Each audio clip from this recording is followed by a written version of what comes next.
in 1971, the gold window was closed under President Nixon.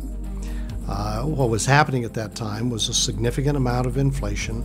Our friends overseas recognized what was happening to the U.S. dollar, and they were finding that they had their choice of taking U.S. dollars and keeping them, or taking U.S. dollars and exchanging them for gold.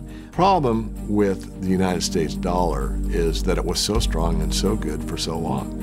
Up until 1971, it was backed by gold. Everybody trusted the United States, and because of that, everyone used the dollar as their reserve, because a dollar was actually a warehouse receipt that was valued on that piece of paper for a certain amount of gold, and everybody knew that. Well, the French caught on and knew that the United States really didn't have the amount of gold that they said they had. And so they called their bluff, more or less.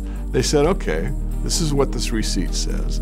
It says, if I turn these in, I'm going to get this much gold. And they started sending their dollars back to the United States and started draining the reserves, the gold reserves of the United States of America. This happened under the Nixon administration. And his best counselors at the time advised him that he had to throw in the towel. He had to renege on that promise.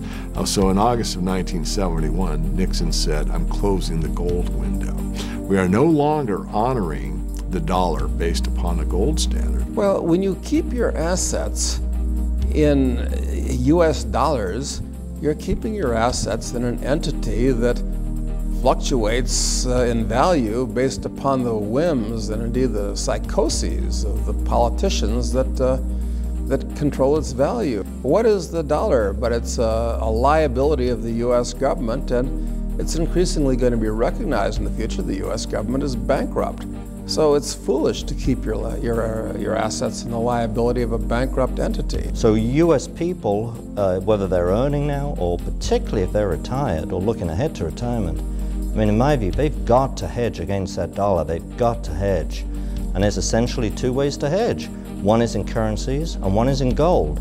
There's really no other way. And all you've got to do is look at continued government spending, deficit spending, the obligations that the federal government has in the United States with respect to entitlement programs. So we are going to continue to print dollars, and the more we print to take care of the economy and all these obligations, the more the value of the dollar is going to decrease, and that is bullish for gold. Given the money creation that's going on, which is unprecedented in scale, it seems to me difficult for the Fed to know exactly when to turn the tap off.